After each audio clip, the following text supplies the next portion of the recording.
पंडित जी, रउआ कहत रहनी ना कि ये पूजा करा देवे से बाबूजी जल्दी स्वस्थ हो जाइए, तो बताई ना पंडित जी। अरे बेटा, काल हमसे एक तरी गलती हो गई रहे।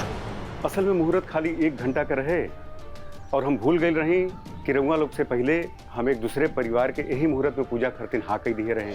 पूजा उन्हीं लोग के खातिर भी बहुत जरूरी बा। इतना कम समय में हम एक ही परिवार खातिर पूजा कर सके नहीं।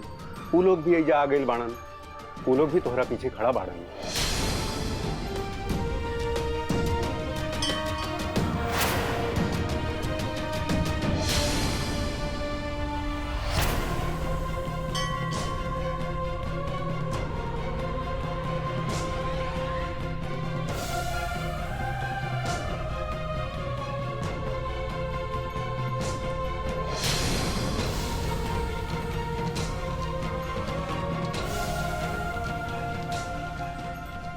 अब एक तरफ रउआ के बाबूजी के जीवन के सवाल बा और दूसरी तरफ ही परिवार के बच्चा लोग के भविष्य का सवाल बा।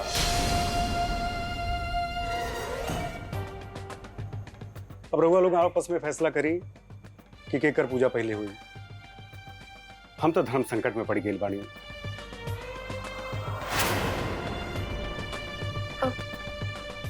रउआ लोग तो पंडित जी की बात सुन लेने वाली। हमारे बाबूजी की जिंदगी बहुत दिक्कत में बा। हम पहले पूजा कर ली। अगर काल हम भगवान से और कुछ भी मांगती हूँ तो वो मिल जाए। एकदम सही मौका बा जो रितु और मिथिलेश के बियाह के बाद चलावे के। लेकिन रितुआ के तनी अकड़ देखावल जरूरी बा, न तेकरा लागी कि हमनी के एकर जरूरत बा। बाकी पंडित जी से हम पहले बात कर ले रहनी, तब पूजा करे का अधिकार पहले हमनी के बा। 1 मिनट रुक जा रज्जू। पंडित जी एगो बात बताई, ऐसा कोनो उपाय बा का कि एक के साथ दोनों परिवार पूजा कर सके?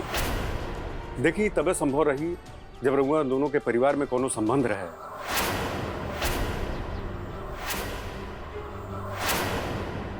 लेकिन ऐसा तक कोनो बात नहीं खे, तई संभव नहीं खे।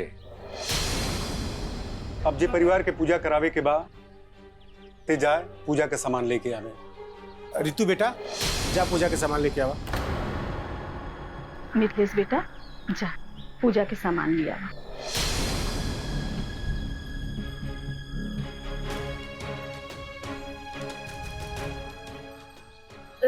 देखिए, रउआ के बिल्कुल भी ना पसंद करेंगे। हमके पता बट आप हमरा के पसंद ना करें, लेकिन आप हमरा कला के भी तो पसंद ना करें। हमार मकसद शादी करे के ना रहल। रितु जी, हमें बियाह करके हम आपके ऊपर थोपल ना चाहते हैं। जौन कुछ भी भइल उस समय के दरकार रहे। रउआ और परिवार के सवाल हमारे अंदर के इंसानियत हमारा के मजबूर कर दिया कदम उठावे खातिर। कल्याणी बिया सुनी, ई उहे मिथिलेश के परिवार है जेकरा संगे रितु को बियाह भइल बा। अच्छा, तो ई बात बा। ई आइल मौका हम हाथ से ना जाए दे। दीदी जी, हम लोगों से कहले रहनी में कि आज के दिन परिवार के सारा लोग एक साथ बैठ के देवी माँ के पूजा करी, तो फिर प्रीति के बाजार जलिया के का जरूरत रहला अपने सहेली के साथे? रज्जू, प्रीति ना जेती, बाकी वो अपन सहेली से वादा कैले रही कि ओकर बिहार में वो खुद खरीदारी करी। यहाँ तक कि 2 दिन पहले मना कर देले रही, बाकी अचानक वो ओकरे संगे बाजार चल गई। खूब बात करतनी दीदी जी। अरे जेकरा घर में 2 गो बियाह खुदे टूटल होखे, वो केहू और के बियाह के खरीदारी करता बाजार में। फोन करके बोलाई कैसे हो ओकरा के। जी प्रणाम। प्रणाम। रउआ मिथिलेश की माई है ना? जी प्रणाम। हम रितु के मामा और ये रितु के मामी फूलमती। बड़ा शांत और सज्जन लड़का बा। और हम तो कहा कि खोजला पे ऐसा लड़का ना मिली। अरे हम रितु के बहुत समझौनी, कि अगर तू मिथिलेश से ब्याह करबू तो हमनी तोरा साथे बानी। राउर बेटी भी बहुत सुंदर और सुशील बाड़ी। हाँ, हमरो ऋतु बहुते पसंद बड़ी। अरे आज के जमाने में वैसन लड़की ढीबरी लेके भी खोजल जाई नु तो ना मिली। रज्जू तू दीदी जी, अरे देखनी है ना कि ऋतु और मिथिलेश के जोड़ी कितना नीमन लागता, एकदम सीताराम खानी। हाँ तनी हम ऋतु से खिसियाइल रहनी हा, बाकी दोनों के जब साथे देखनी है तो हमार सब खीस खत्म हो गई। देखी हमनी के तो रिश्ता मंजूर बा, बाकी ऋतु ही मिथिलेश के संगे रहे खातिर राजी नहीं थी। अरे बहन जी, राजी तो हमनी के बानी, अब बल्कि बहुत खुश बानी, पर समझ में नहीं खे आवत कि मिथिलेश और ऋतु के मनावल कैसे जाए।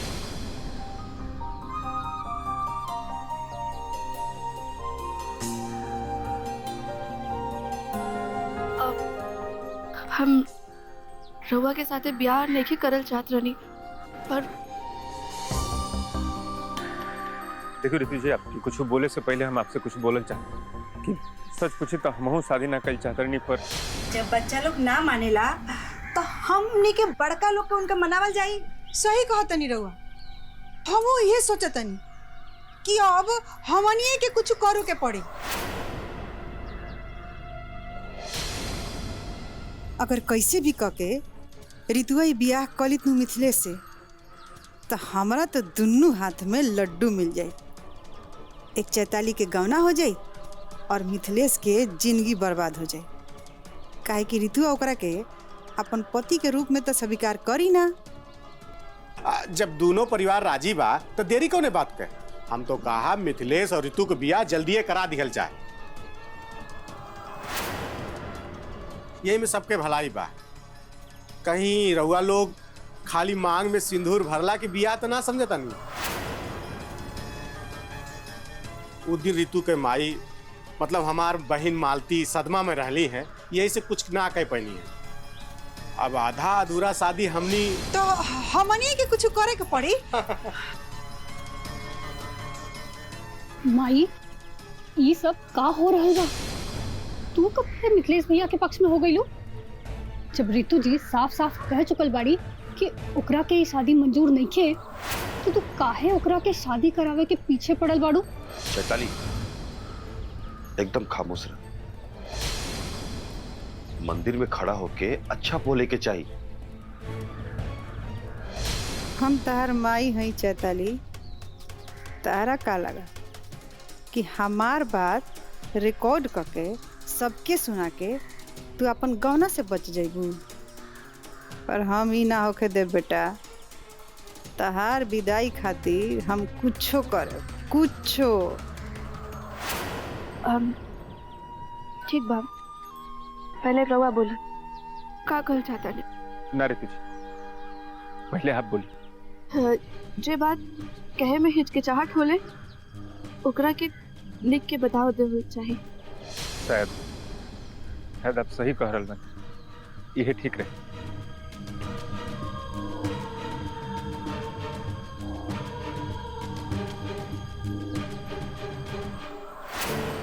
बबुआ जी, रवा चुप काहे बाड़ी? जब घर के मर्द लोग शादी ब्याह के मामला में बात करेला तो सब कुछ ठीक ठाक से सुलझ जाला। अरे कुछ तो बोली रहुआ। देखी ये विचार से तो पूरा परिवार सहमत बा। अब रहुआ कहीं ऐसे बेहतर का रही, ये तो शादी आधा अधूरा रहा। ऋतु के दो बहन और बाड़ी, ये बदनामी से वो दोनों की ब्याह ना हो सकेगा। अरे यह हाल हमनियों के बा। अरे हमनियों के घरे तो बेटी बाड़ी। हमनी के तो ये रिश्ता मंजूर बा, बाकी रहुआ लोग वो दोनों के समझाई। यही से आज हमनी के मिलल हो सकत भगवान की मर्जी रहे। बात तो रहुआ ठीक कहतन, बाकी इतना सब कुछ जे भइल बा ओकरा बाद ये दोनों बियाह खातिर तैयार होखिए सा।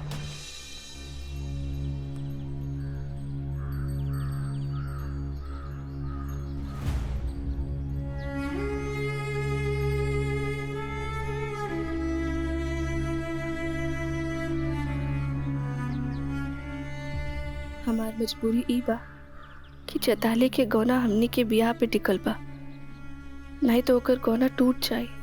हम मजबूर बानी, कहे कि हमार बाबूजी जिंदगी और मौत से लड़ रहल बाड़न और हमार माई हमरा के बाबूजी से मिले नहीं खीदे। हमार बहन के जिंदगी खराब हो जाए, अपन बहन की जिंदगी बचावे के यही रास्ता बा। हमनी के बियाह का रहुआ हमरा से मजबूरी वाला बियाह करल चाहब। बाबूजी से मिले की एक ही रास्ता बा, हमनी के शादी करवा हमरा से ई मजबूरी वाला शादी करल चाहब। आज एक मजबूरी हमनी से एक रिश्ता में बंधे खातिर कहा था, का हमनी की ई मजबूरी के स्वीकार करे के चाहिए।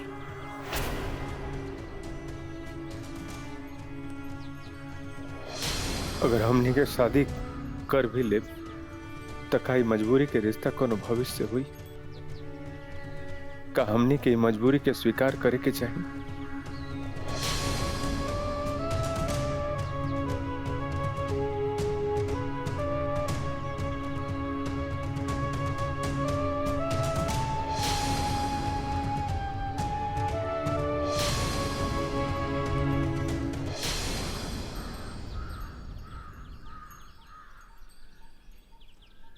हे देवी मैया, पूजा करे के पहले ही हमरा के पूजा के फल दे देनी। मन्नत में हम 10 किलो मोतीचूर के लड्डू चढ़ाए, पूरा गांव में बांटे।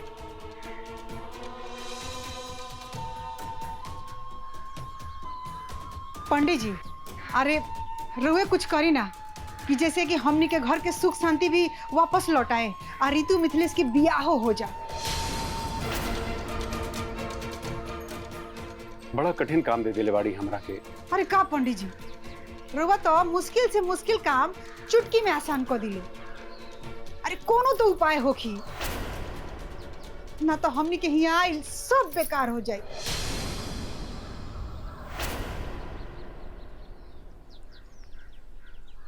पंडित जी, पूजा भइल बहुत जरूरी बा। अगर ये पूजा टल गई तो समझ लिए एक इंसान की जीवन खतरे में पड़ जाए।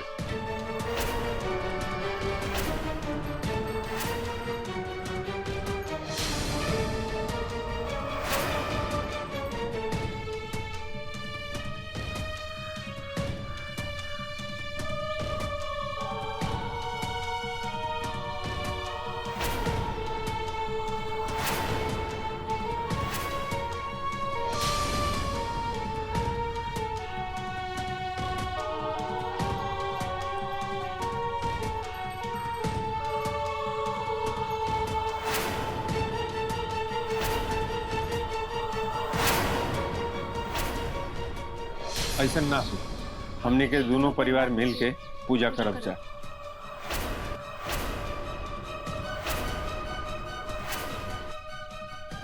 हमने के दोनों जना मिल के निर्णय ले बनी जा कि हमने के बियाह कइल जाई।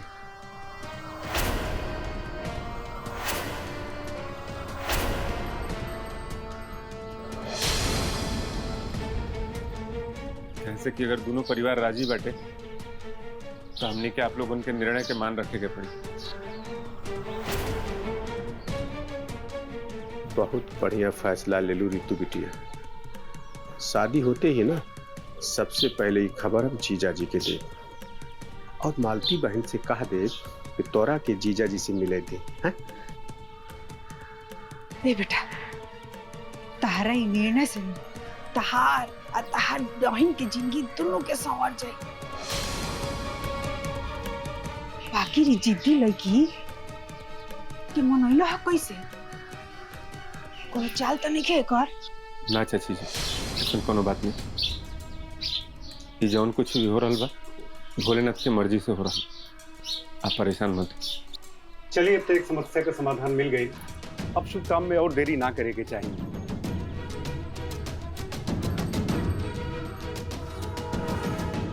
पूजा के मुहूर्त में और समय नहीं बचल।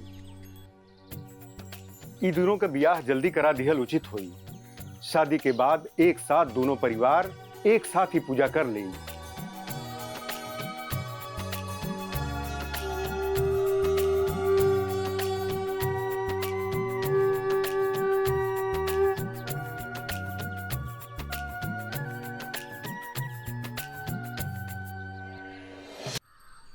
बहुत सारा शॉपिंग कर लेली जा। बहुत बढ़िया भइल ना। अच्छा कुसुम, वो लड़का के का भइल जे तहार पीछे पड़ल रहे? ओकरा खिलाफ तो हम पुलिस कंप्लेंट कैले रही ना, जेकरा कारण ओकरा के थाने के चक्कर लगा के पड़ गए रहे। अब तक तो हम मजनूगिरी के अक्कल ठिकाने आ गए। ई तो बहुत बढ़िया कैलू। हम भी सोचत रहनी कि का हो गइल जे इतना बातें में ऑटो काहे नहीं खियात, पता नहीं, समझ नहीं खियात का भइल। आज का हो गइल को ऑटो नहीं खे दिखत। आज तुम्हारी मजनू तोहरा के ना छोड़ी हमारा। छोड़ा मत, छोड़ा। थाना पे जोइले। हम का नहीं छोड़ा। हमरा के थाना के चक्कर लगेलू ना। छोड़ा कुसुम के। आज चुन चुन के बदला ले। छोड़ा एकरा के। कुसुम, कुसुम कहां जाता नी? कुसुम। छोड़ा, छोड़ा हमके। छोड़ा। अरे अरे अरे अरे अरे हमार हाथ छोड़ा। हम कहता नहीं छोड़ा हाथ। वो कबूतर तोड़ गईली। कोनो बात नहीं, वो नहीं तो तू ही सही। छोड़ा, छोड़ा। हम कहता नहीं छोड़ा।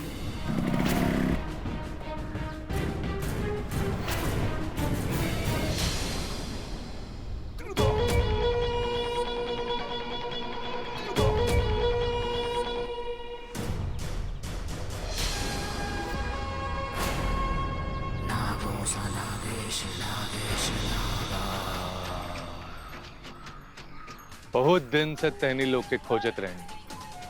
वो दिन तो कॉलेज से भाग के निकल गए ला। पर आज बड़ा सही समय पर धरायल बा।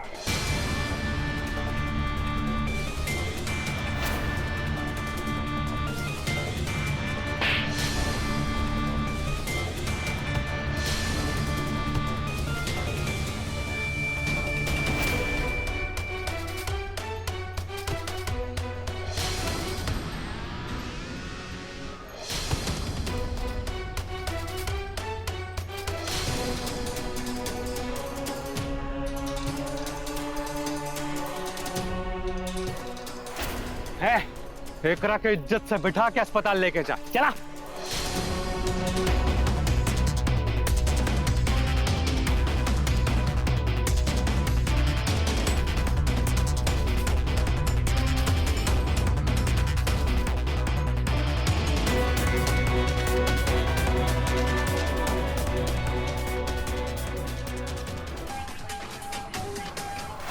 उनका के जरूर दे दिया। ऋतु जैसे कहिए कि इस साड़ी नागेश देले बा।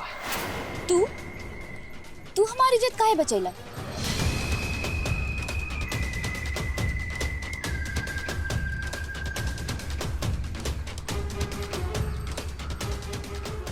अरे वो चाहते का है ना, हाँ कि लड़की के इज्जत खतरा में हुई तो ओकरा के बचावल हमार फर्ज बा। और रउआ तो मिथिलेश के बहन है ना। हाँ है, लेकिन जब वो दिन राउर हमार घर आयल रहनी तो राउर हरकत देख के ऐसा लागल कि राउर अच्छा आदमी नहीं थी। पर आज का हेलो। हाँ माई। अरे कब तक आई तू? यहाँ अचानक मिथिलेश और ऋतु के शादी तय हो गई बा। पहले शादी होई फिर पूजा होई। ऐसन में तोरा की यहाँ रहे के चाहिए। जल्दी आवा। ये तो बहुत बढ़िया बात बा माई। ऋतु जी और मिथिलेश भैया के ब्याह होता। हम अब यहाँ आवतानी माई। हाँ साला का जबरदस्त खबर मिलल बा। हम तो लइका लोग से अपन पुरान हिसाब चुकाए खातिर ही जाए, पर इहे बहाने ई खबर ते मिलल कि ऋतु और मिथिलेश के ब्याह हो रहल बा। ई खुशखबरी सुन के हमार मन खुशी से गदगद हो गइल। राउर आज हमारी इज्जत बचैली, एकरा खातिर राउर बहुत बहुत धन्यवाद। लेकिन जे हमार भाई संगे और माई संगे राउर कहनी, ओकरा खातिर हम रउआ के कबो माफ ना करब। हम जाता नहीं। वाह, मिथिलेश बाबू और ऋतु, उफ, वीडियो मैडम और नचनिया के ब्याह हो रहे बा। तैयार हो जा तू दोनों। आ रहल बा नागेश, फिर से तैनी लोग के जिंदगी में चैन।